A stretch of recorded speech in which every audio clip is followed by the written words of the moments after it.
you guys. I'm here with Ricardo Carviaro. Okay, I can't say his last name because I have a block about it for some reason. I can't say it. So he's going to say his own name for you in just a second. But he's a researcher and he has a YouTube channel where he goes and he puts a bunch of amazing like compilation of videos that are like he basically like reposts a bunch of like esoteric videos from like going way back. He's got a big library of a bunch of stuff and he's a big independent researcher. So hello, Ricardo. Hello, good evening. Okay, so how do you say your last name for people? Calvário. Okay, that's a cool name. And you're Portuguese, right? You live in Portugal. Yes, from Portugal. Yes, near Lisbon. Okay, cool. And you're there now. I'm here. Yes, I'm right on the edge of the Tagus River that ends in Cascais near Lisboa. But I'm further inland, like in miles, it would be about 45 miles from Lisbon, something like that. Okay, very cool. But in a place where there is no urban area right here, so I'm about 7 miles from the nearest city, so it's all fields in here.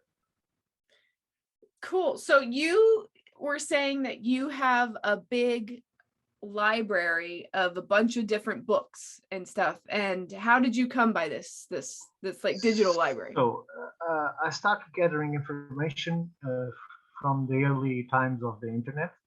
Like we had a modem. I don't know if you call it the same name. Yeah. Here was a 56K modem, and then I started to download things from my interest. At that time, I was coming out of. I had a period of learning religion. I took several courses. I entered several churches to understand how they work, what was their background history. Then I go to mythology, and from mythology I end up with astronomy. I don't know if it sounds strange, but it took me to the sky. And the internet came up, and so I finally had a way to find the things that I want to learn and want to read. So I started downloading catalogs and all that I could at the time, nights on end, all night.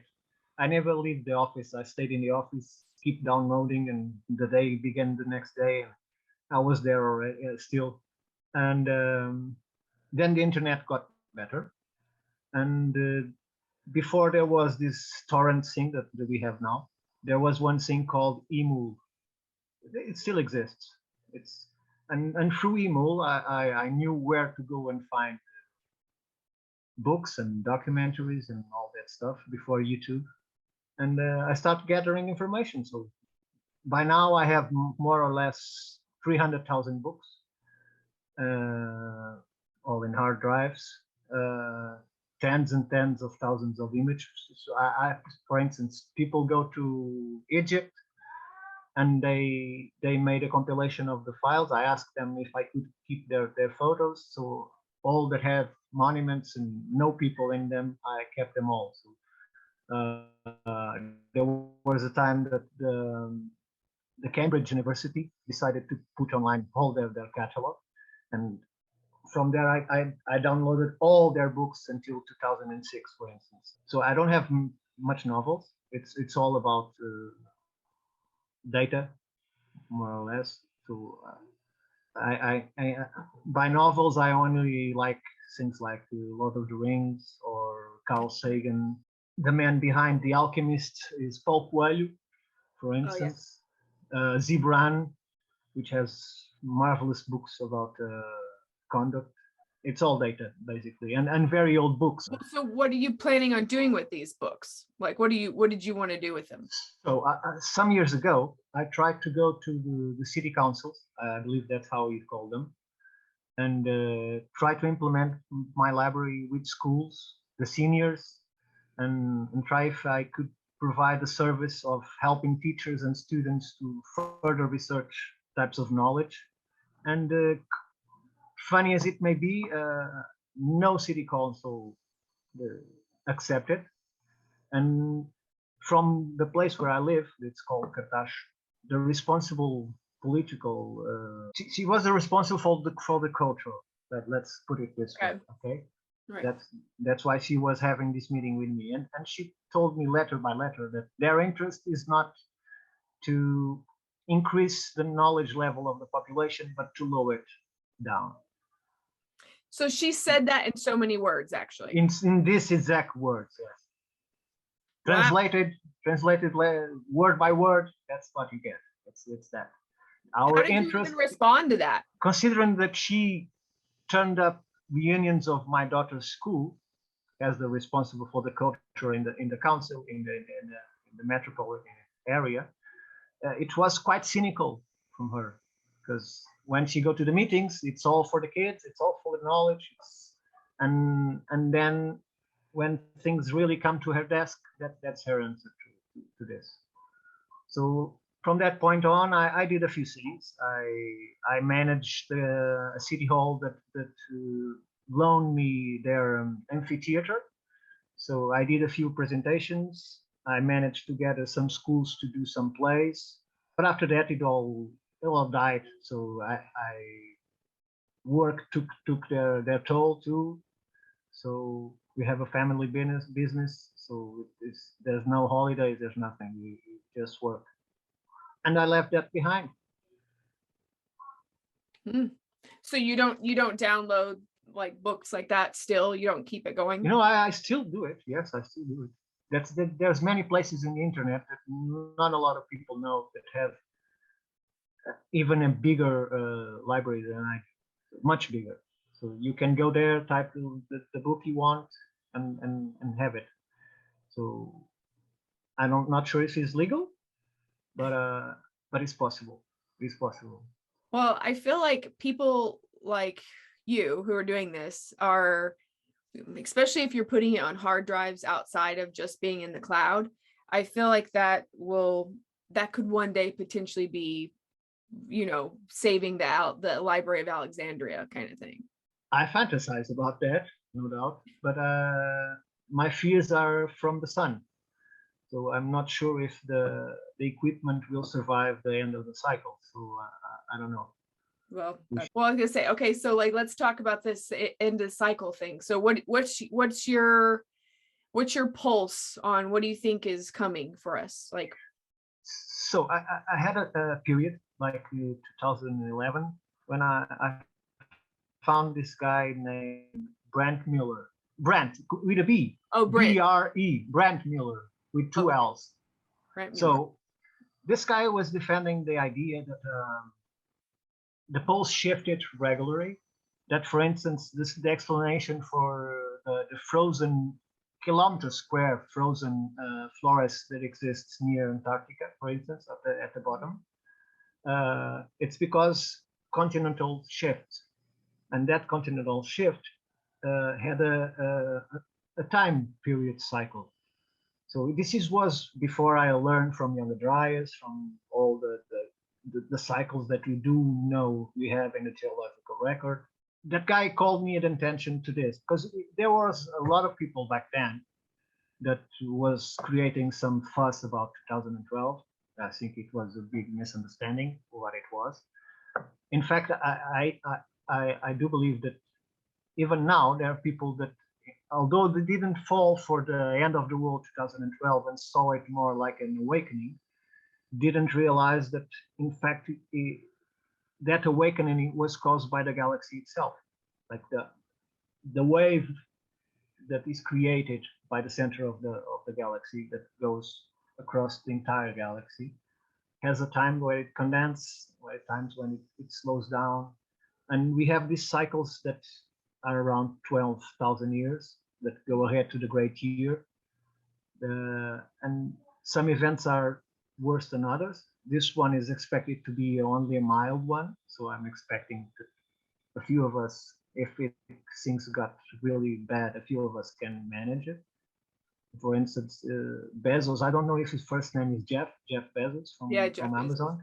Okay, he's taking this so seriously that he now has a hollowed out mountain. Yep. A mile away from the hollowed out mountain, he has a launch pad into space. That's, for instance, this whole thing about space tourism for me is just the front page of a much bigger So you think it's like an agenda. escape capsule? Yes, I do. He says so. He doesn't deny it. He doesn't deny it. And he It has could, that clock. He has some, what is it? He has some clock in the desert, I don't know if it's in Texas or New Mexico. It's like some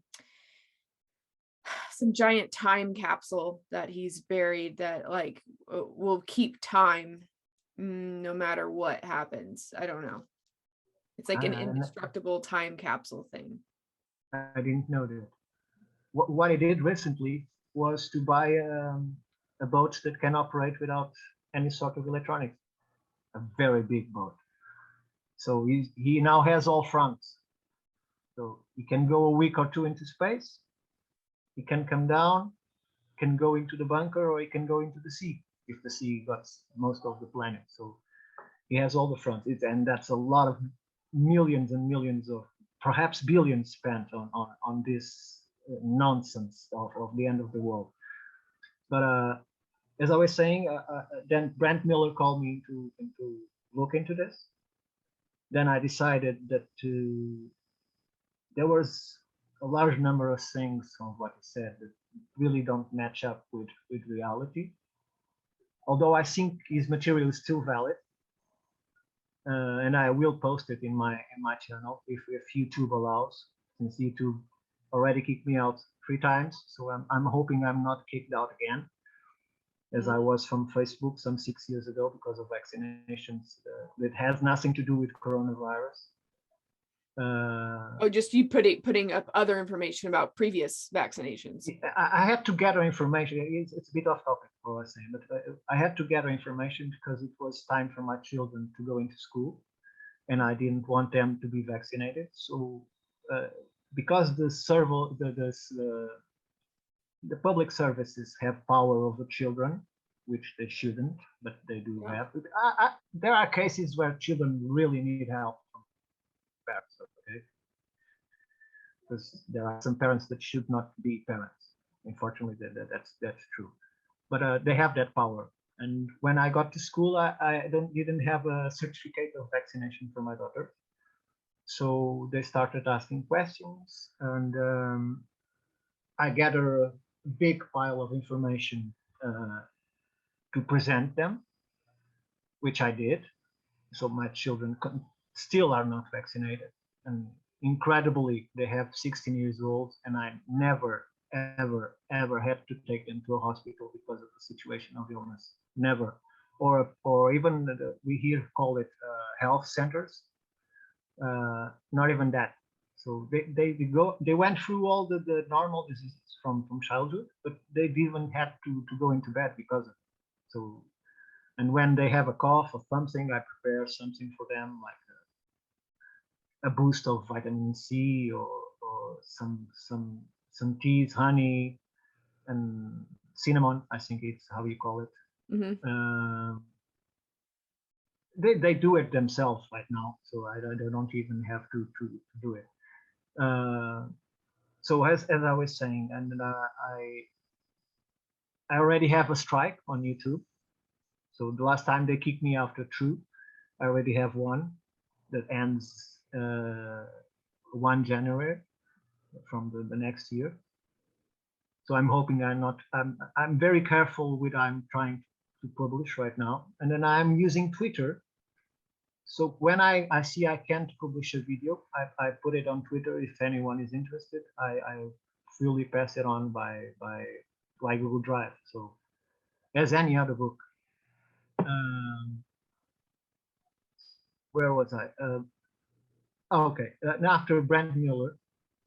Have you thought about trying the other platforms? Like there's, I haven't done this yet, but I would like to expand onto like BitChute or Odyssey or Library or Rumble, or, there's other video platforms too, I think, that are probably less into censorship, and which I think we are all going to have to move to that anyway, because like, I know you're also into the UFOs, which so am I.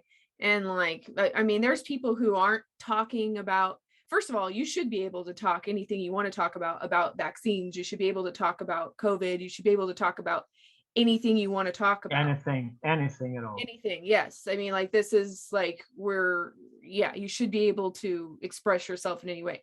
But I'm saying these people aren't even supposedly talking about like the controversial things that are going on, and they are getting taken off. Like, there's this Christina Gomez girl got her YouTube channel erased. They put it back up after lots of petitioning or whatever. But just, I mean, we're just talking about UFOs. She never got political about any of the other stuff.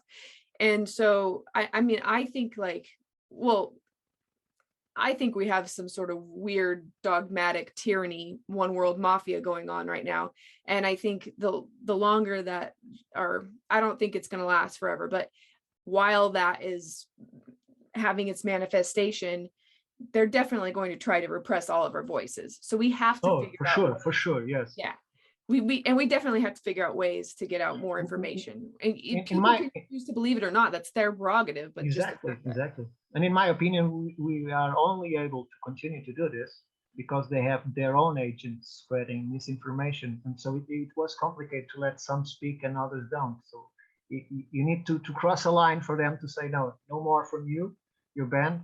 But while we keep it within the same things that they use to do misinformation, I believe we will manage to stay at surface, at least. But the curious thing about UFOs, since you've mentioned it, is I saw a video from you. I saw a few. They're all good. You're a very good channel indeed. And I remember a fellow you were talking to said he had taken images, captured an UFO with night vision equipment. Do you recall that? Yeah. Okay, there was a guy in Mexico, like in the 1990s, that was converting the old cameras that we have at home. We recorded a small cassette and then passed to a CD. The very first cameras that were small, and he was transforming them to only use night vision. And because of that, every night he came out to record, he caught something every night. So he was the one to start that idea that we should start recording things with night vision, because it was the ships, okay, were using some sort of equipment that they would not show up in natural light, even during the day. He was filming during the day and capturing things that we couldn't see with our eyes, and he showed that in video. I have those videos. I will see. I'm still at letter M from speakers, so it will took me a while, and this is before we enter the many projects that have very large number of videos. And I remember that because of the video when the fellow said he captured by night vision. I recalled, I think his name is Emilio Esteves or something like that. I'm not quite sure now, but I will look it up. Okay, he cool. Was the first one to. He had 5-6 cameras, like those $100, $200 cheap equipment that he just managed to transform into only to see the night mode, because the cameras have a night mode to record. And he amplified that, and even during the day, you're seeing lots and lots of ships crossing the sky continuously at the time.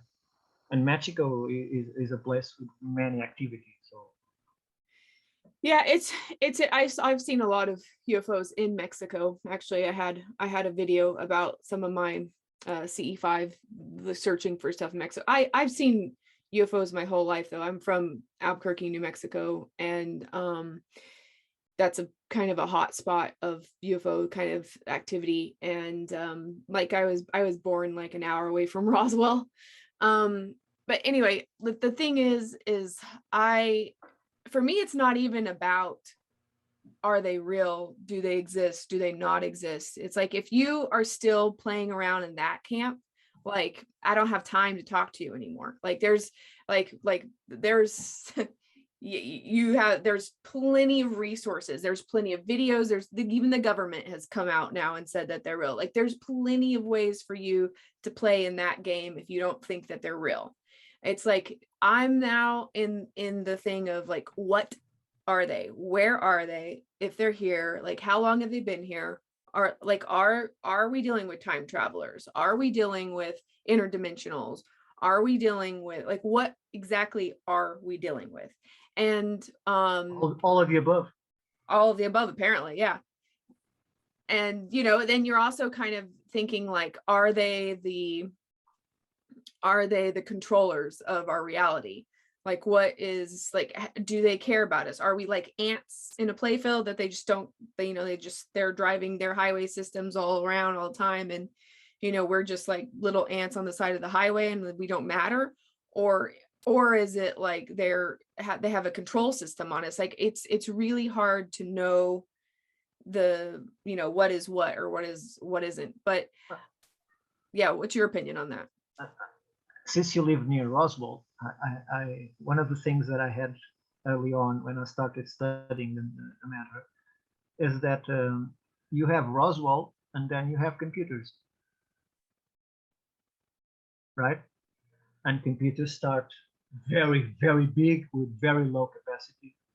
And then we are starting to manage to make them smaller and smaller and smaller. It's like what I was saying a few days ago, that there was a guy that used to build televisions there, and he couldn't answer my question because we don't know how our technology functions, works. We don't know. We just know how, if you assemble this with that, we get that. Okay, because it's typical for reverse engineering. Because you saw the parts, you replicate the parts, you have the same effect, right? Because we don't know how a television works. No one can tell you how a television works, and still you use it like it is our own. It's like we know how these things work, how a cell phone works, how a computer works. We know that by assembling this with that, we get this result, and that's why you say we know how to build them and how they work. But in reality, how the photons, how the electricity, how the magnetic fields align inside that, how the communication passes from one place to another, we really don't know. So for me, that's more than proof that if we really got the technology from somewhere else, who is that somewhere else? Well, I'll see if I can get this guy on, but he's a friend of mine from Albuquerque who worked in Sandia Labs, and he was part of the Freedom of Information Act. Like, that was what he did. And I think I may have told this story before, but he was telling me that and it's been hard to convince him to come on here, but I hopefully will convince him to come on here and tell. But anyway, he was saying that he's like, you think that about how humans have, presumably, we don't really know, like, that's a whole other bag of whistles when you go into like the before the flood, the bag of like who built the pyramids and all the megalithic build, how that's a whole other thing. But okay, like presumably we were just, for the last 10,000 years have just been like, whatever, nail and wood and just some stonework, or we were on this trajectory. And then in the last like 100 years, we have gone from horse and cart to like iPhones. It's a little bit weird, like our progression of increase. He's like, you think that's all by accident? You think that was like not designed? And then he's like, think about, it's also kind of bizarre that Jeff Bezos, like Bill Gates, like Steve Jobs, like they all started out of Albuquerque. Like Intel is out of Albuquerque. Like that's right where Sandia Labs is. That's where everything. He says that there's a portal there, and that there is like communication that's going on with the others, and that it's like there's some sort of deal being made for technology. Now, I don't know how much to believe of that or not, or what's verifiable or not. I don't know, but it is kind of oddly suspicious, that you have so much you do have a lot of progression in a short amount of time. You see, when you have so many high-ranked military personnel saying that they work at this and that place in different places, and they saw aliens, and they saw meetings, and they saw all sorts of stuff, agreements with governments. And if we had one or two, I say, oh, okay, they just want to show up. But you have lots and lots, and you can thank the Disclosure Project for that, because they are in the hundreds. I'm not so sure about what he's doing now, but back then he really makes things move. So the problem is that we really can't finger it and say, this is the beginning, this is how it happened, was our first encounter, or here is evidence, real evidence that there is an alien here. So, and I don't believe we're going to get that. So our perspective on aliens, it has to this point moved so much in one direction that I'm not sure I support it, because when I start looking into this, I start looking like into places like people that follow ufology today never even heard of. I started from Richard Oglen, for instance, the Moon and Mars connection, the constructions in Mars, the constructions on the Moon that are, I don't want to say factual, but they are there, and NASA admits that they are there. So you have a shard that has something like 3 miles high on the Moon. And when I say to you, what is it made of? And I told people it's mainly made of glass. Glass, how could it be made of? It's very simple, because when glass is made in the absence of oxygen, it's stronger than steel. So when you have a moon, it's full of sand on top. Independently of if it is a ship beneath or not, okay? It's full of sand. What can you do? You can do glass, right? If you use the resources you have there, you use the sand to make glass. And glass made in the absence of oxygen is stronger than steel. So everything was made of glass. And those constructions are so old comparatively to our civilization that they are all bombarded by meteorites and all. That's why they call it the shard, basically. It's all broken, and you can see in the background images taken by the Apollo missions, independently if they were there or not, but there were photos taken. Okay. Mm-hmm. And photos can be taken by many means, not necessarily by a man standing there with a camera. And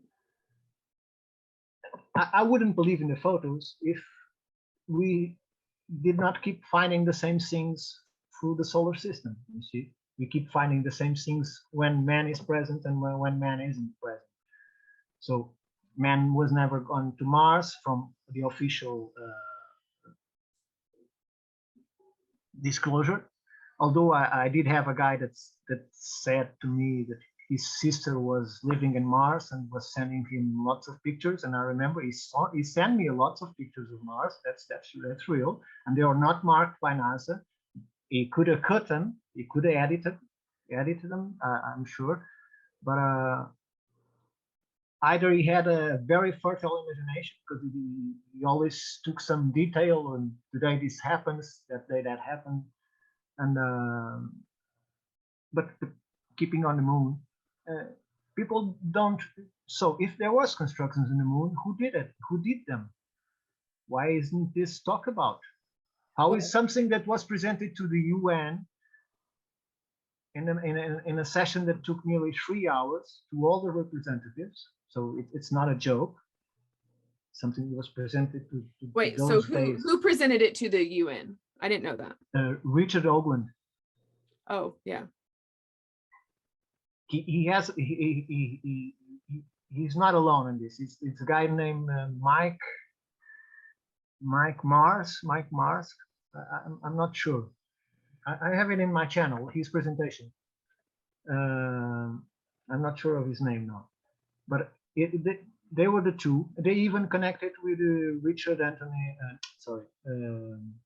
John Anthony West. Oh, right. For the Sphinx.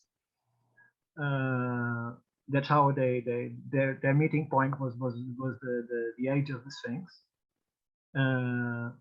And this was presented in 3 official places with official representatives, so that they knew what was there. Okay.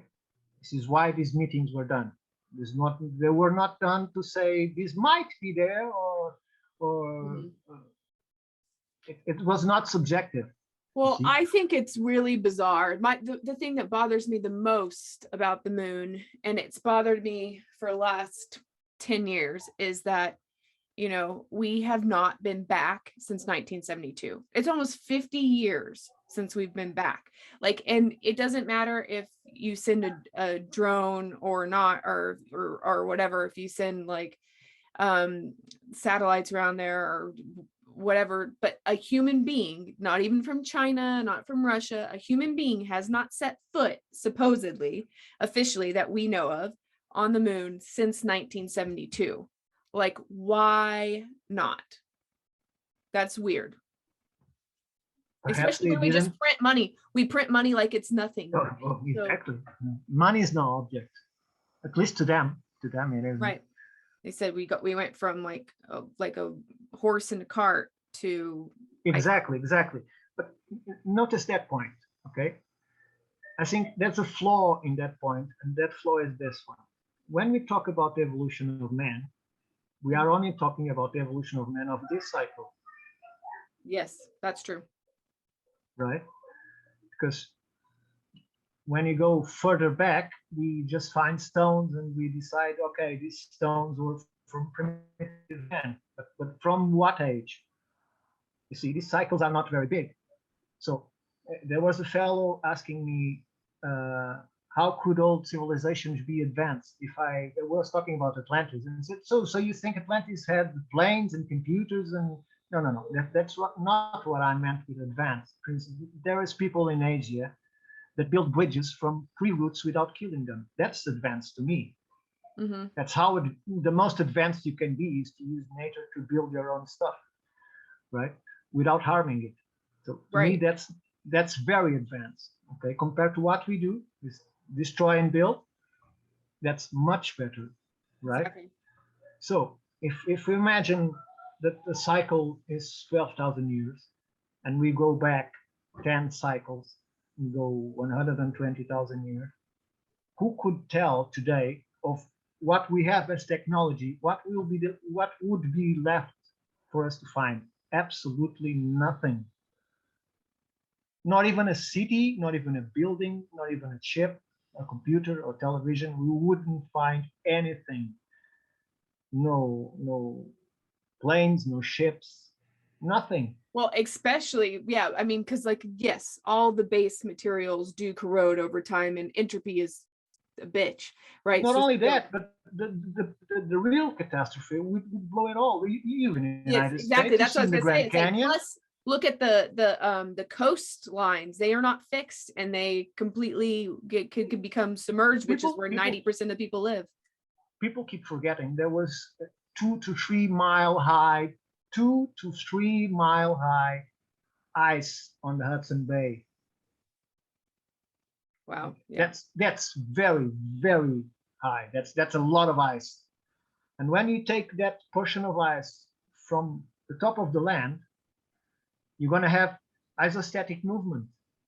And when you have isostatic movement, and the land, as you should know, the United States keep rising to this day, and it was 1,268 years ago. And the United States keep rising from the sea because of the weight that left. It rose at first very quickly, and then started to move slower and slower and slower, but it keeps going up. It's still rising today from the block of ice that was taken out of it when it melted. So when people, for instance, look for Atlantis, and if we follow Plato, we go to the Azores Basin, and the Azores Basin is to this day forbidden to do a morphology map at the base. Wonder why? I don't know why, but the military don't allow us to see neither images taken from down there nor the maps. If you go to a map of the Azores Basin, the floor is not the actual floor, because they say they do a lot of missions there with the submarines, and they need to keep that ground morphology hidden, so they could hide the submarines in this place or that. I didn't know that. That's pretty Yeah. interesting. That's pretty So suspect. I learned this from Randall Carson. He is the one who tried to get the images. Not even he, with his connections, managed to get the bottom C4 maps, or so he says. So what my point was, when you raise the United States because of the block of ice that is no longer there, the bottom of the Atlantic will sink. Do you follow? Because you Yep. have isostatic movement going up on one side, so you have to have isostatic movement going the other side. Yep. Okay. The Earth it has plasticity, so it moves about.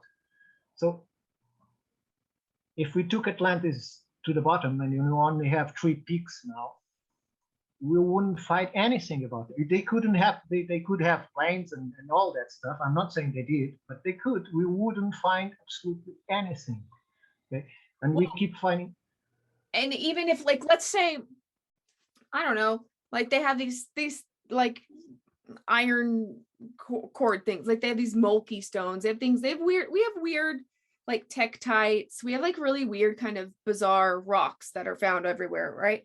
Well, like even if they were, like, let's say this survived 10,000 years from now and it's corroded as fuck and there's no way to turn it on or plug it in. It will be litified, literally. It would be, but if something of it did survive, like, I mean, like whatever it goes together and becomes, like we wouldn't be able to know even how, like 10,000 years from now, they won't even know how this technology works.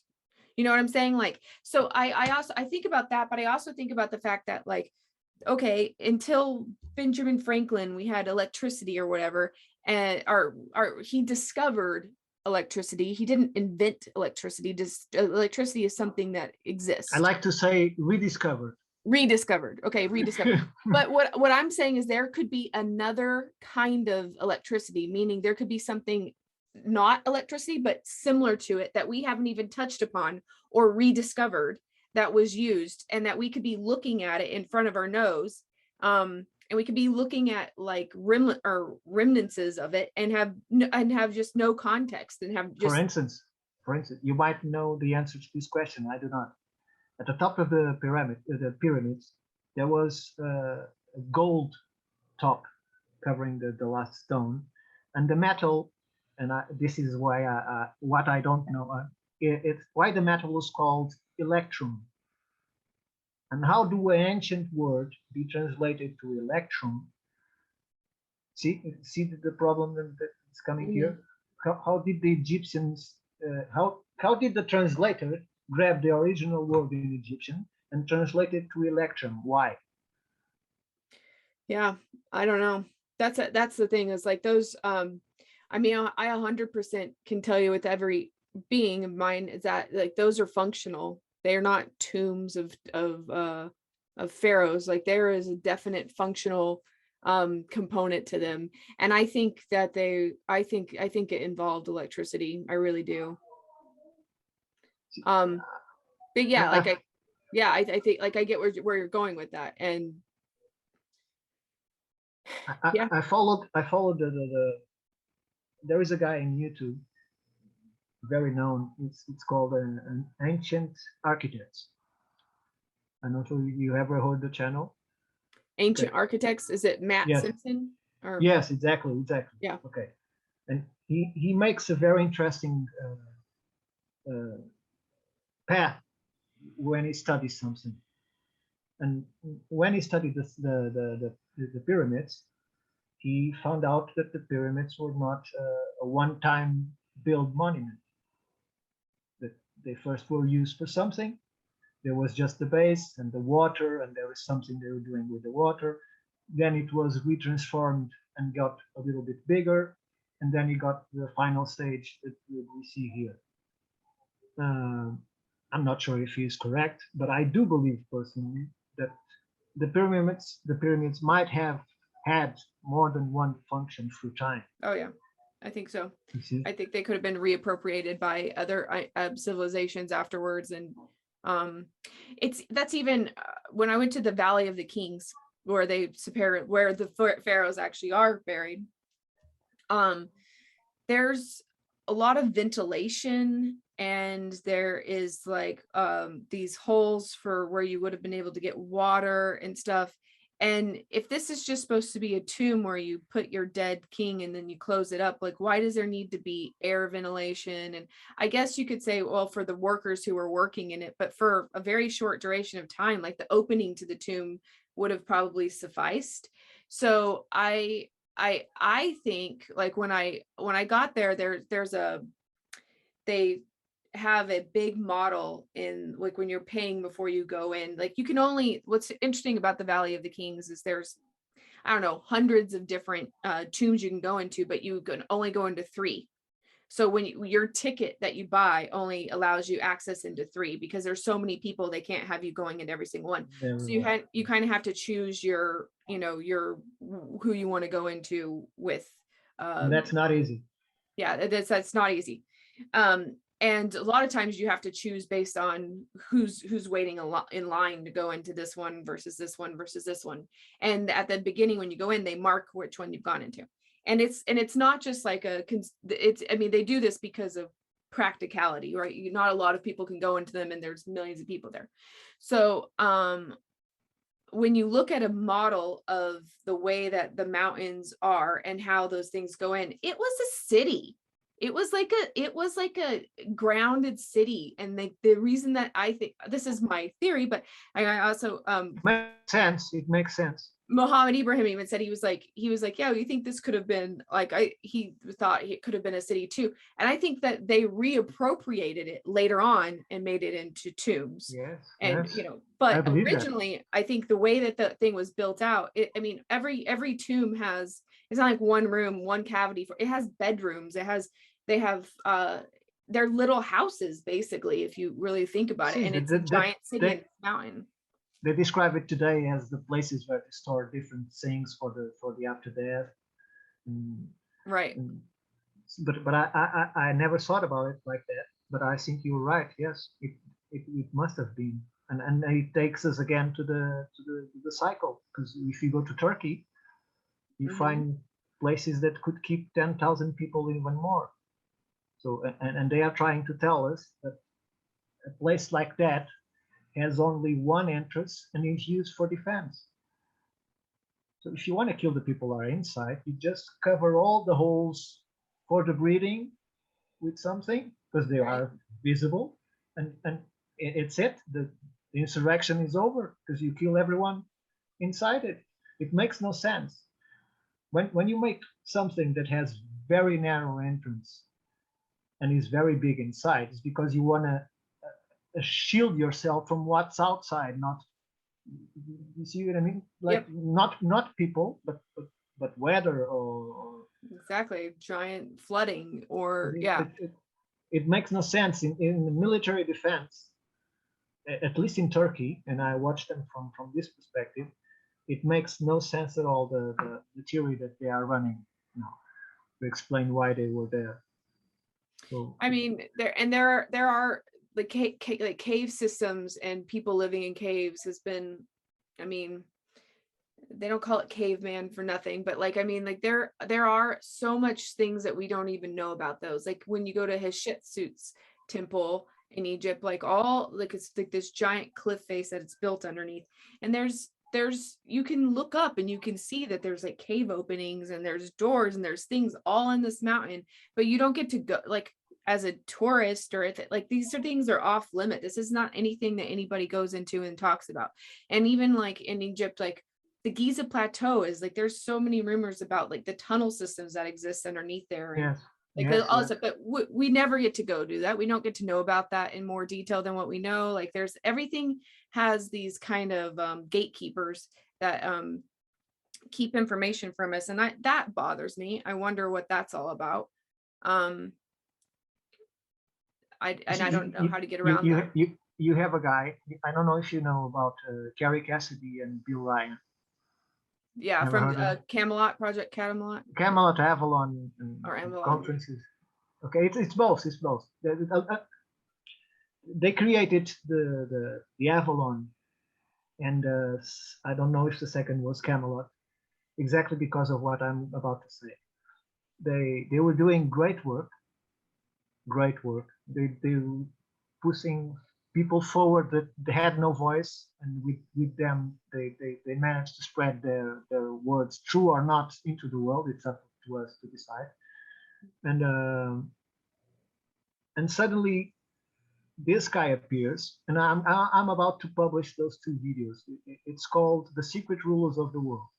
And this guy that never wished to be identified agreed to an interview with Bill Ryan. And this was the guy that told them, either you stop or we'll stop you. So I believe that Bill and Carrie didn't really were up to grasp with one another opinions on what to do, and that's why they created those diverse projects when one goes milder and the other stays reasonably the same. But because he was talking about these keepers of knowledge, or the censorship movement, it's very real. So make no mistake, it's very real, and you see it now with this new woke philosophy, and that people think that since they were born, others have no right to offend them. Perhaps they don't, but they will be offended during the lifetime. Okay, and they have to learn from it and say no, thank you. Well, I feel like they're being used as a psyops to cancel everybody, for, you'll have nothing and be happy. Yeah. So, yeah. No, it's crazy, but that's where I get a little bit I think my opinions about, like, in the UFO world, my opinions differ from like pretty much most of UFO Twitter or anything like that, because like I don't respect just because someone's like, oh well, this person was from the military, or this person was an official person from the government. I'm like, that doesn't make me go like, oh wow, it's real. That makes me go, like if somebody was from the basically the institutions that are hiding shit from us, then why do you then go to them like a bee to it, like a like a moth to a flame? Like, you should be more discerning about somebody who is in an agency that is covering stuff up actively than you should be like going into it. Like, so for example, nobody that I really talk to on sort of more or less the UFO Twitter kind of side, or in a lot of the people who research UFOs, they seem to give a lot of validity to the establishment. Whereas I feel like, and I think that's why I'm maybe more woo, is that like I actually would want to hear, I prefer to hear from a person who's had an experience, because I'm an experiencer. I've had experiences, and so I want to talk to people like that who I want to know what happened to them, what was told to them, like what they experienced, how that all went down. And it's almost like accumulation of these anecdotal stories becomes valid in its own right. But it's never given like that. They always kind of shoo the people who had actual experiences and actual communications with other intelligences, they shoo them aside because they aren't government officials. And I find that really, really, really bizarre. Because you see, because they can chant people that had experiences, you see, but they can throw away people that are or were of their own, demoralize something that he got out of the military, because all of them are nearly all of them are retired now, so they waited for retirement to speak out. So they are controllable in some sense, and they did it with this disclosure that they said they were going to do. After all those fellows presented their reports and their experiences, the only thing they have to say is there's no basis so that we can agree that this is real. So and they were their own people. That's what I took from this last disclosure the government was about to do. So you can't do that with a person that had an experience, because the experience will keep with her for the rest of her life, or with him. And we'll be willing to talk about it with other people that had, like you, that had experiences. So if we remove those persons like the lunatics, just loonies, this one's, the officials, they did say something, but it can be explained. But the other person, we cannot explain what they experienced because it was an experience. So it's much easier to destroy that group first and then to demoralize the other group. I believe that's what they've done. So Yeah, I think so. that's why UFO Twitter now shoots every way and then try to mark everything that it seems to appear that might be linked. And I think that throws away from the point, because to me the point of UFOs is this: like you said, what are them, who are them, and for me personally, are they from here? Okay, Right. because most people see them from coming from the outside, and I think they can't be all from the outside. No, I think a lot of them are from here. There's nothing that disproves or proves the fact that some of them might be us from an age that there was a cycle and they survived it and they keep evolving, and they perhaps they, for instance, the center of the earth has nothing to do what we see. And then I'm not talking about the woo-woo stuff. I'm talking about the real science. The center of the earth, the center not, but the interior of the earth is quite different from what we learn in school. In fact, in these days, what is shown in books is not officially recognized by now. Okay, it's still going into school, but it's not the official version from geology, because the earth is mostly really hollow. You have those Yeah. So plumes. have you watched my video on inner Earth or hollow Earth theory? I love No, that. I missed that one, but I will see it. That one is that's one of my favorite. Like, I really think there's something to that. Like when you look into like Admiral Byrd and like if you look into South Pole and all so of it's my time now. Have you seen the legend of let me see here how do I use this? I believe that the name of the video is a 7-part video called The Legend of Atlantis. It has nothing to do with Atlantis. Okay, it has to do what the legend of Atlantis or the legend of the planet. Which one did you say? No, Atlantis, Legend of Atlantis, but it has nothing to do with Atlantis. Okay, it's about a supposed race that lives in a very hollowed place near Antarctica. Okay, and they recorded a text, and that text is being written through the video. So you have a narrator, and they show us most parts of our evolution till now, from the technological era. They try to explain why they don't interfere, not allow us to communicate with them. I think it's not hard, since what some projects try to do, like Hitler trying to engage with them if they're real, if you consider that they are real. Then you have Admiral Byrd that had that amazing encounter that most people don't talk about ships coming out of the water and destroying naval ships from the they have to flee for their lives. Yep. So, oh yeah, I mean, like I've had some personal run-in with some stuff with like a basically kind of like a portal in Colombia, and I don't know, and I've also talked to people who claim about some stuff in Mount Shasta. Like there's a lot, there's so much that for me, I'm not saying all of ufology is this, but I definitely think a component of ufology is a breakaway civilization that currently lives inside the earth and or inside the oceans and or in Antarctica and other different places. And yeah, like it's I know that is a statement that gets a lot of but I don't care. I think have you read about the 20 and back?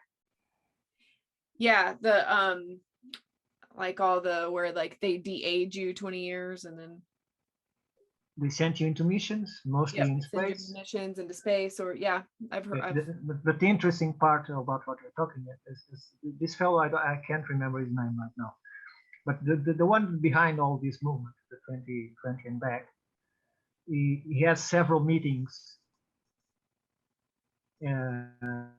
with those people you're talking about in beneath Tibet and some large areas that we suspicious to those who research these things. And they describe, during the description of the event, he describes everything, how they have light, how the transport system works.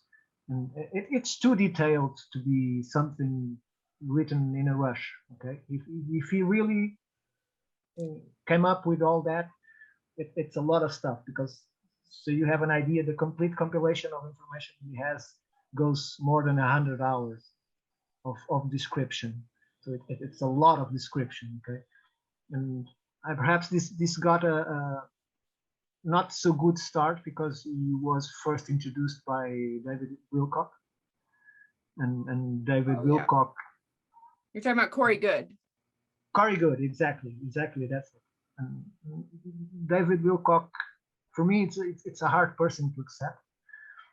He has good knowledge, he has good data, but I think he's going better over the years. He's becoming better, but it was hard for me at first to listen to the way he plays things forward, and I felt that many people had that problem too, and that's perhaps why Corey Good didn't have the attention he deserved at first.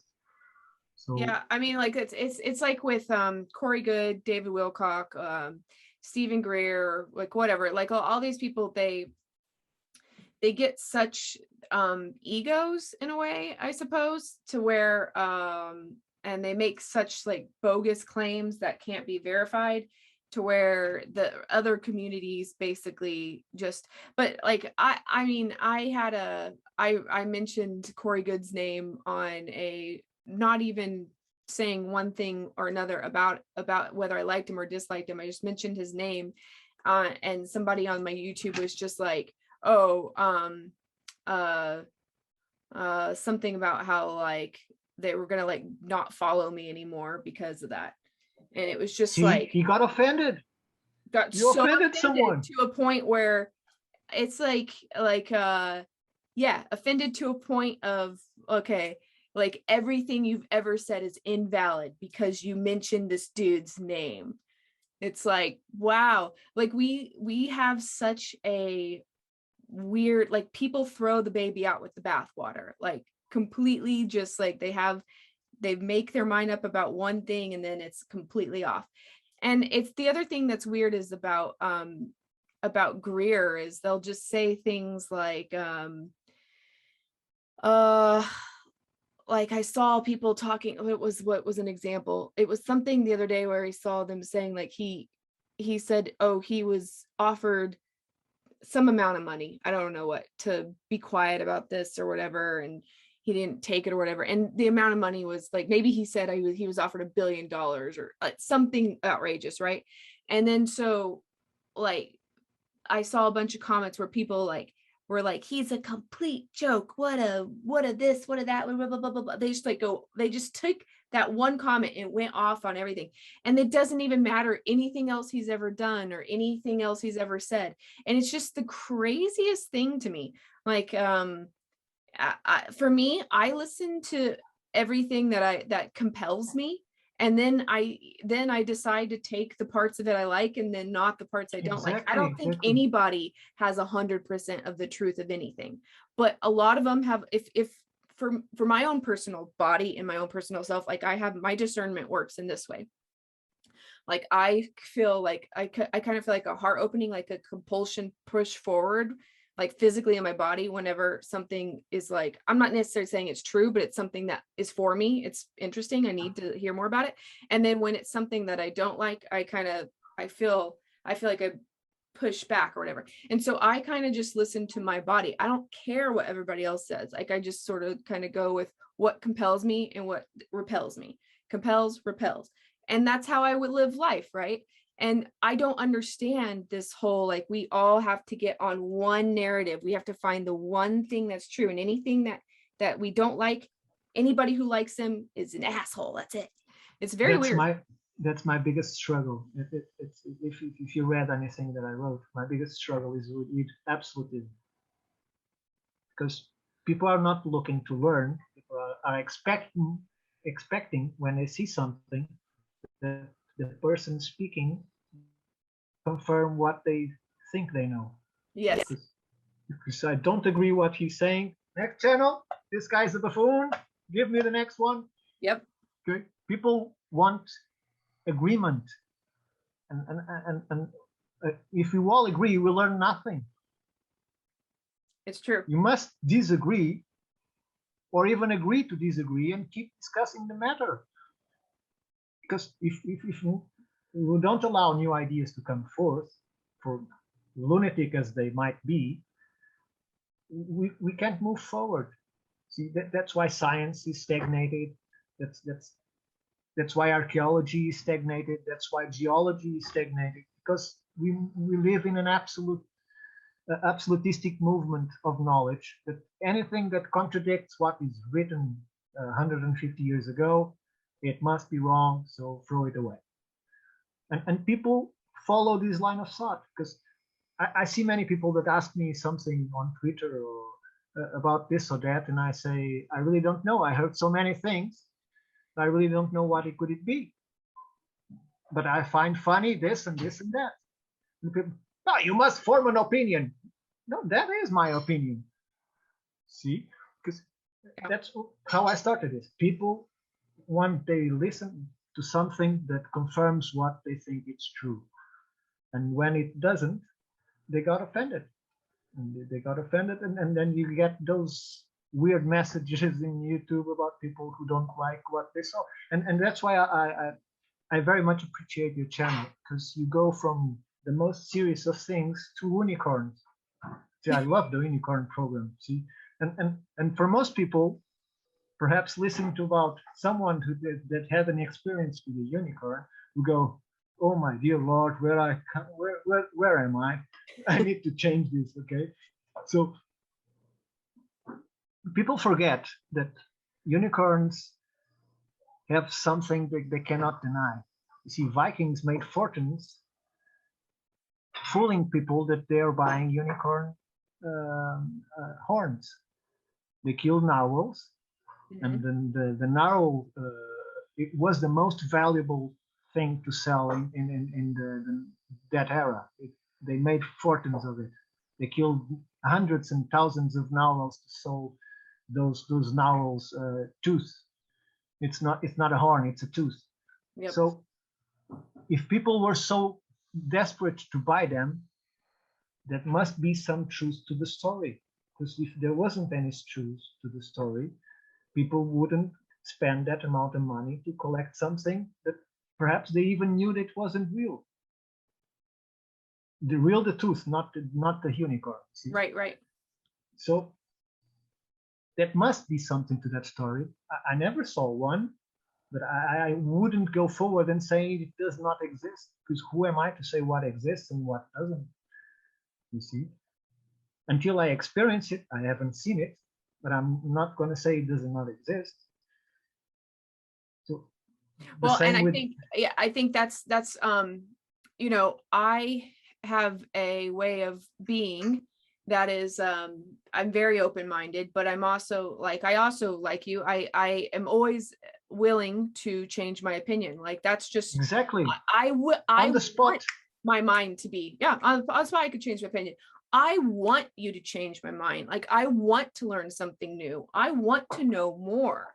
Like I don't need an echo chamber of what I already believe. Like I have that. Like that is the comfort level. I think we all like the echo chamber comfort level thing, but it's you know, it's really nice to, I go out all, I don't know. Anyway, so I like, that's where I no longer am speaking to the people who want to live in the echo chamber comfort zone. Like there's enough people, there's so many people in the world that do that. Like I want to explore the fringe, man. I want to explore the things that people don't like to explore. And like that's just I don't know. But I have you ever read watched that video of there's this lady who's like the intentional dumbing down of America, which like can be Yes, for I did. yes. Yes. I think that's I feel like a lot of us have been indoctrinated into this way of thinking. Like we've been told like, oh, you have to think outside the box while in the box though, you know. So it's sometimes I can't even feel anger or pissed off at people because I feel sorry for them because they literally have been programmed to be this kind of thinker. I think it's worse than that, you see, because the way I see it is that psychological programming has been done to people in such a way that what people think is real must be palpable, must be able to touch it to make it real. And people got to society has led people into such a stress level that it's not there to see, but exists, and it's so powerful that people are constantly in the fringe, in another fringe, that if something does not go along with the narrative of what they were told the world is, then their brain doesn't function properly. So I really don't blame people for not being able to deal with something that is and it isn't at the same time, because I can believe in something and at the same time I don't believe it. Okay, I can defend something that I don't believe in, and just to see where it takes me and then what the other person has to say about it. I'm not afraid to defend something that I don't even believe in.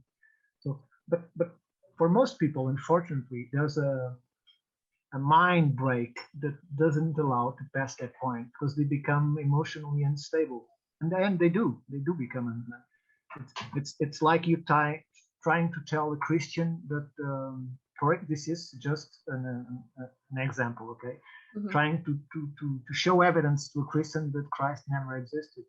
You see, you cannot compute that, and here we see how we can understand this point. And now let's put it on all those things like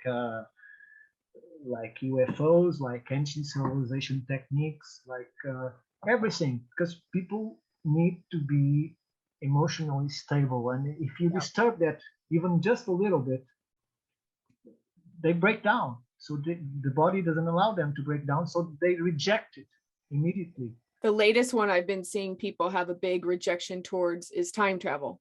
Like they've gotten really, I've seen some people get really, really defensive about how no, time travel cannot exist. And that one is that's really funny. You know that it's really easy to go forward in time, right? How? Just speed up and go back. If you speed up and then you go back slower, and then you go back to your original point, you have moved forward in time, because people, when you arrive, will be much older than you. For you, it's just a minute. For them, was years. Yes, that's true. Yeah. So it's very easy to go forward in time. And people don't seem to realize that this is traveling in time. Because for me, it's just a minute.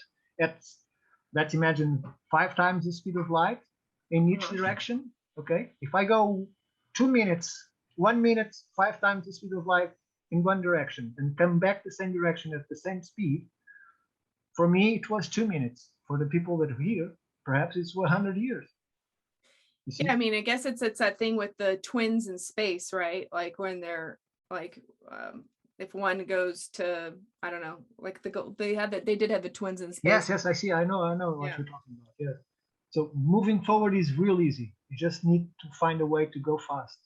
Okay. Well, if you can move forward, you can go back. I mean, so but moving back is more treacherous, you see, because it implies you go through time itself. Because when you're moving forward, you are just moving faster into the existing time. But to go back, you have to go through the time itself. So it's much harder. Well, at least how I see it. It's not impossible. I'm not saying it's impossible, but it's much harder to go back than to move forward. But, so, and I agree with that. So So are you an experiencer? Have you had any strange stuff? Like, have you seen UFOs? Have you had any weird encounters? I once saw what I thought and still think it was an UFO. I was with several other people on a balcony toward the River Tagus, near the Ponte 25 de Abril. It's the same model that you have in San Francisco, exactly the same bridge, just smaller, but exactly the same bridge. Like the Golden Gate Bridge. Yeah, exactly. It's exactly the same. So it appeared and it started moving from one point of the river, like 200 meters high. I don't know how that is in feet. Was it just a light, or was it like a craft? How do I put it? We at first thought it was an helicopter.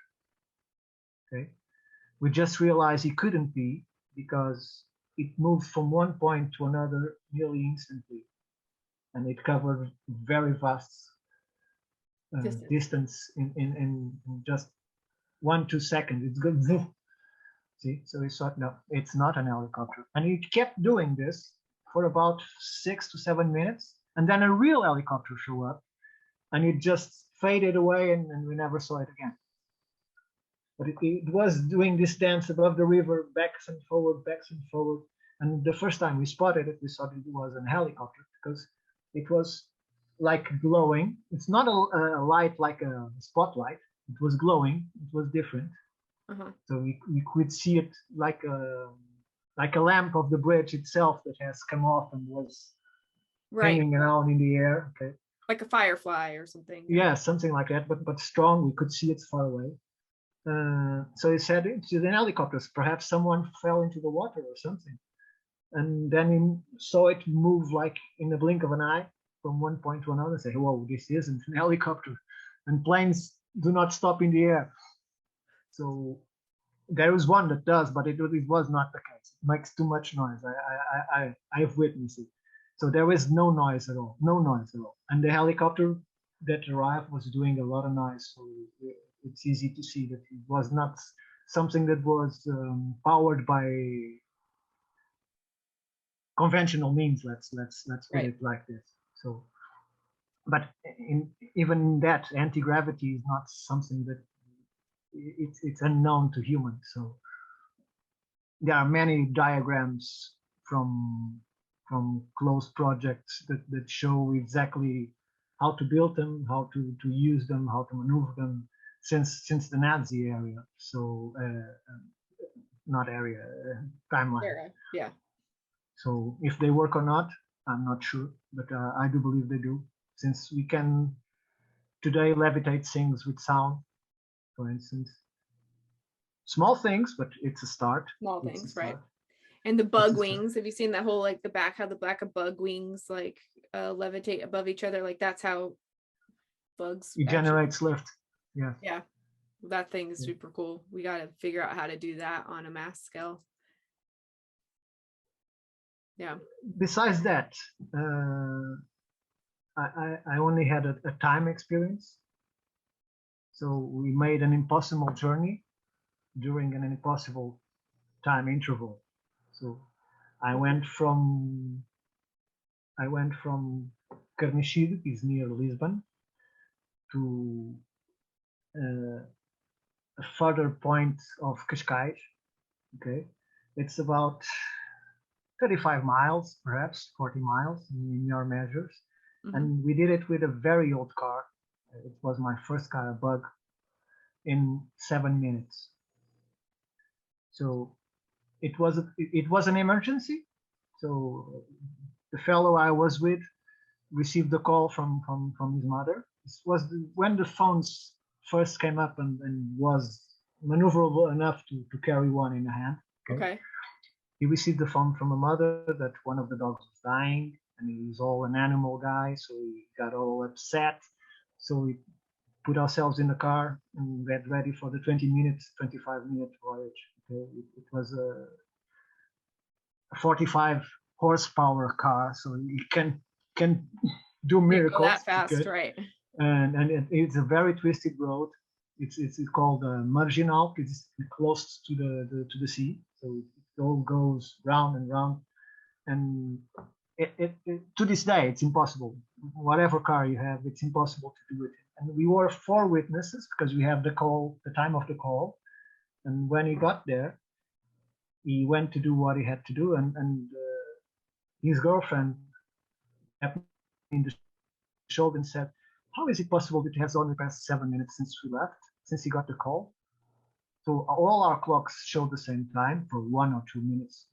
Not all clocks display the same time, but it was physically impossible to do what we did in that time. And since you have no problems with people saying crazy things, I have the tendency to try and manipulate things that are electronic, like traffic lights. Oh, like a street light interferer? Yes, like things that you see on the road, because I drive a lot. That's part of my job. So things in the road, like plastics floating and things, I try to direct them out of the way. It usually works. If I'm not too full of myself, it is instantaneously, you see, because if there's something beside me and I say, "Now look what I can do," it doesn't work like that. Okay, right? It doesn't work. But if it is instinctively, it rarely fails me. So I don't think it's something special. I just think it's yeah, no, I think that's interesting because the guy you were saying, okay, so his dog's dying, he has to get there quickly. Like there's Aborigines who I can't remember what they're called, like something walkers, where they would send them ahead of like let's say they had a group of pioneers that were going to go from one town to the next town.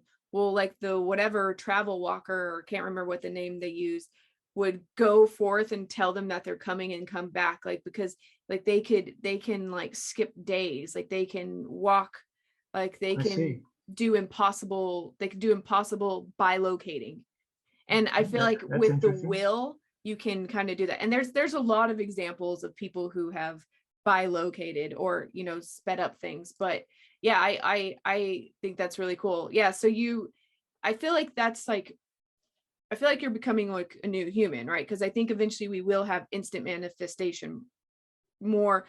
Basically, we'll be able to manifest things into our reality quicker. I mean, I think a lot of people are already having that kind of thing happen. And so when you're manipulating your reality to come to you in that way, I totally believe in that. I think that's awesome that you're like already trying for these things. Yeah, and for instance, if I get upset, for instance, for some reason, if I get emotionally distressed, everything that is electronic near me goes berserk completely. So, for instance, if I'm in a rush to get home and put the computer because I have something to do, I'm too overexcited about it or nervous, the computer takes half an hour to start, for instance. It's really unbelievable. It drives me nuts. And other things like cars, like that car that I've spoken about. I love cars, I love driving. And I tend to give them personalities. And I do believe that things are not only alive, but if you allow them to show you that they are alive, they will show you. So that car that I still have, it's a Beetle convertible. So I was going to Algarve, for instance. It's a 200-mile journey. Halfway, decided to stop out of nothing. So I had people already knew I do this. I had to speak with him. Come on, don't do this. Don't let me down in front of these people. You're just doing this to show off. Come on. And then I go back the car and made some pedals on the engine cover and come on, and let me down. And oh, it's working again. Okay, people, let's go. So a lot of stories like this. Yeah, and, I'm always self-conscious about like I will never tell my electronic now that I'm about to get a new one. I'll be like, exactly. I feel like they'll get like I'm not gonna be like, okay, phone, like I'm getting a new phone. Like I would never tell my phone that. Like that would just offend them, you know. So yeah. So it's nuts, but that's how I work. So that's very cool. Well, I actually one of my very early things was I remember me and my sister were in the car, and my sister's 2 years younger than me, and I was probably maybe 24, 25. I was living in London, and I used to feel like I was like Dumbledore or something, because like when I would walk back for like in the middle of the night, I would turn off street lights all the time when I was walking, and because it would be like midnight, I'd be nervous, and I would be like and I was just, and then as soon as I'd pass the street light, it would come back on after me. Like it was like whenever I would walk underneath it, it would turn off. So I felt like I was like affecting it. And then me and her got in a, but I didn't tell anybody that because people would just think I'm crazy. So then so I just like kept that to myself. But me and my sister were in a car like that holiday season or something. She was probably 23. I was probably like 25. And we were driving, and the streetlights would go out wherever we were going. And she goes, "Oh, I'm sorry. Like the streetlights always do that for me. Like the streetlights always go out." And I was like, "No, they do that for me. Are you serious?" Like, and then so we started talking, and we started comparing notes about how like, yeah. And then I started looking. I mean, this was like almost 15 years ago. So I started looking up online, like what does it mean when you turn off street lights when you're going on it? And I found some stuff about people who are called street light interferers. And anyway, apparently you can kind of get it to happen more when you're angry or when you're mad or when you have a strong emotion. You tend to affect like these things more. So there's a whole group of people who are that. Okay, I didn't know that. I'm not alone anymore.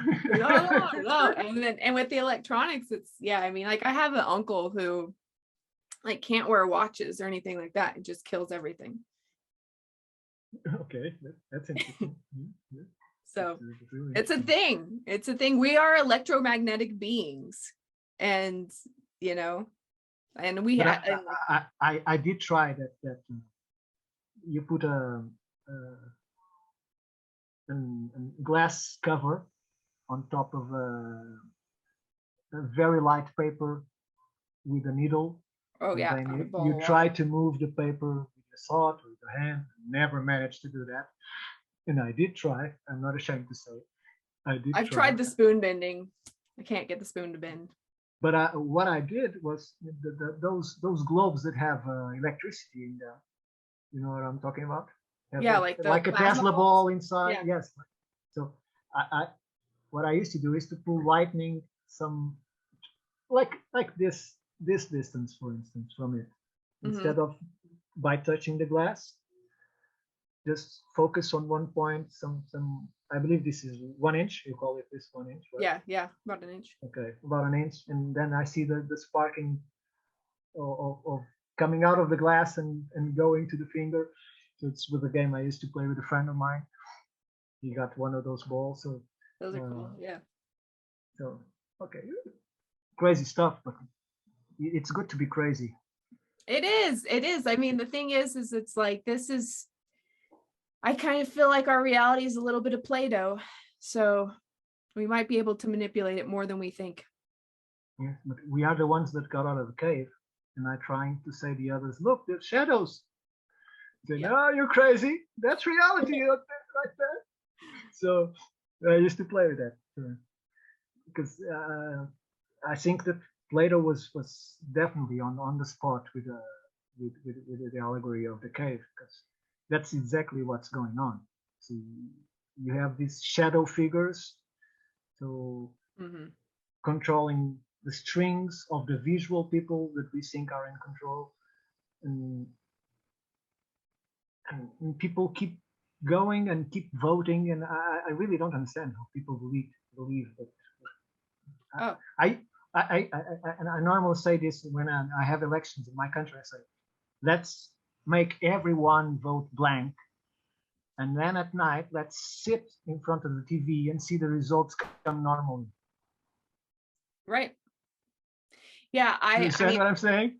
I haven't voted since I was 18 because I see it as a complete and total farce. Like the whole entire, I'm like everybody works for the same guy. So it's all the same thing. It's basically like, which slave owner are you wanting to vote for? It put in exactly. And they're all, I can't seem to get that point right there is like, I cannot seem to get anybody I know in real life to believe that we are like basically it's a giant shill of a shell of a company, like like they don't understand that we're just completely manipulated by both sides. Like they're just, everybody I know gets polarized by one or the other. They don't see that all of it's when you have the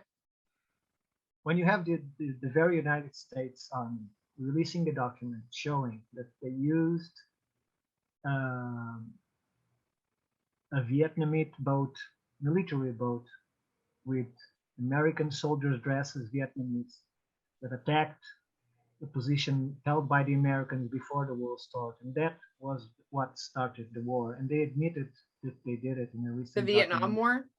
Or yes, that's how they started. They stole a Vietnamese boat. They dressed Americans like Vietnamese, and then they attacked the American position with that boat. And that's how the war started. And now they admit that it wasn't a Vietnamese boat after all. Yeah, it was, but it was Americans inside it. So, and this changes nothing. People read this. Same thing with like it's like another spoon of cereal. After 9/11, you have like so even if you go with their story, which is that Osama bin Laden, who is a Saudi Arabian, blew up these things, or whatever. If you go with that story, which I don't believe that story, but if you go with that story, that's fine. But then why would you go to war with Iraq and Afghanistan that have like the argument for Afghanistan is that he was hiding there? Okay, so you're going to go with a war with a country because one dude from another country is hiding there? Like that's not, that it doesn't even make sense. And even when it came out that it was like, oh, hey, weapons of mass destruction, turns out we were wrong about that. But we like the whole thing is very, very bizarre. Like we could be lied to on top of lies, on top of lies, on top of lies. Have you seen what they did in Fallujah? Have they seen what? What they did in Fallujah? Fallujah. You haven't? No. Fallujah. You should look at it. Do it. Okay. Yeah, I mean, I looked into Lebanon, and that was crazy. No, they used an enhanced near the atomic new bomb. Oh wait, is Fallujah? Is this near Australia? No, Fallujah, right in Iraq. When the invasion took place from the Americans, they went there because of the weapons of mass destruction, right? Oh, okay. And then they go there and they use one. That's what I did in Fallujah. That's why it's so. I will post my video if they allow me, with what they did to the people that lives there. Because imagine napalm. You know what napalm is? Yeah, exactly. I know what napalm is. No, amplify that many times and give it an atomic capability. Okay, so they created a very localized bomb that killed nearly all the people in Fallujah, and those that survived look like you see those historic image from Hiroshima, the burns, the burn people victims had, and all that. Yeah. exactly the same. So they tested the new nuclear device in a city. Well, it's like that's crazy. I went to, and I'll look into that further, and I think I do now that you say that. I know a little bit about it, but I was just having a hard time geographically placing where Fallujah was when you said that word. But okay, so North Korea. Okay, like I went to Korea, I went to South Korea, I went to Seoul, and as you're flying over North Korea, I was flying over at night, and you can see the border of China. There's a ton of lights. You could see the ocean has like, you could see the moonlight over the ocean breaking up the waves, and you could see when you're going right into South Korea, because Seoul is just like humongous, and then there's a huge just light pollution. But there's this matte black area that you're flying over, and that's North Korea. And they do not have electricity. Like they don't have electricity in North Korea. So then you land down. Yeah. And I didn't even know this until like I'm physically there. And then like I have a bunch of friends who are South Koreans, and like they were talking about how there's mandatory like military service for their kids or whatever when they get older, and for the boys. And my friend was like kind of looking into moving out before her son was old enough for that. And I was like, well, why don't you why don't you come to the US? Like, your husband studied school here and stuff. And she's like, Nikki, no, the US is dangerous. Like, they kill people in schools. And I'm like, yeah, I guess I can't argue with that.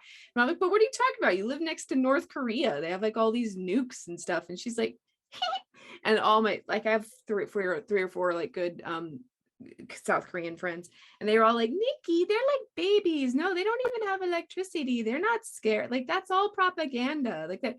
And then I went to like the DMZ zone, and I'm like watching it, and I started looking more into North Korea, and I'm thinking to myself, like, actually, the reason they use places like Afghanistan, North Korea, Cuba, these kinds of things, is because they aren't online, and they are primarily, compared to everywhere else around, they aren't online, and they don't have a voice to stand up for themselves. So they're testing grounds for propaganda stories. They think they're used as scapegoats. That's what I believe. You can see localized examples of that in people. For instance, what I might say now, it might be controversial, but you know about Mother Teresa of Calcutta, right? Who? Mother Teresa from Calcutta. Oh, yeah, Mother Teresa, yeah. Okay, so the real story about who that lady was, it's nothing to do with the story that we see on television or on the media, because to us it's transmitted like the houses of healing, right? That's what you heard. Mm-hmm. And to them it's the house of the dead, because the patients were laid on the rock bare floor with a little pillow covered with a little cloth, and were left there until they died. It's the only thing she did there. And when we see in the television, we see, oh, she's all these people helping the poor and the sick people. And no, it's the house of the dead. People went there, and they knew once they entered it, they will die. They will not receive any medical help at all. You're lying on the bare. Imagine you are sick and you are lying on the rock, on the bare rock, on the floor. Can you imagine what that does to your body? Mm-hmm. Right? So another example is, for instance, people are wearing, perhaps you have too, so I'm not trying to offend anyone, Che Guevara shirts, for instance. Right. Che Guevara killed a lot of people in the name of one ideology. That's not how we mark an ideology. You don't go about shooting people because they don't agree with you, right? So he was an homicidal maniac, because he killed a lot of. I'm not excusing Castro. I'm not saying anything. I just say that people tend to go up to look up to people that they really don't know what they are telling by using their name or their image or and my point about this is, it's when you speak about North Korea, it's not about what they are, but what we think they are, because we're shown something. Okay? So reality and perception are completely different things, because my perception of reality might not be reality at all. You see? Well, very true. I will have to talk again, though. This was really fun, and like I enjoyed this. I think it seems like we're on a very similar page to things, and I love all the videos that you are putting up online for people. Like today I watched Rupert Sheldrake's one, like, you know, part of it and stuff, because that was the one you uploaded last. But yeah, I mean, feel free to open my mind any that you want with any new content that I need to be aware of, because I'm all for it, man. Okay, I really want to thank you for the invitation to be here, because I really don't think I deserve the honor, but I appreciate it, and I will be looking forward to talk to you again soon. Yes. Yeah. Definitely, okay. Sounds good. And and I'll see you on Twitter. I'll be talking to you on Twitter all the time. Okay. Fine. Okay. Thank you. we'll keep it going online. And we'll talk again. Okay. Okay. See you. Bye. Bye. Thank you. Bye.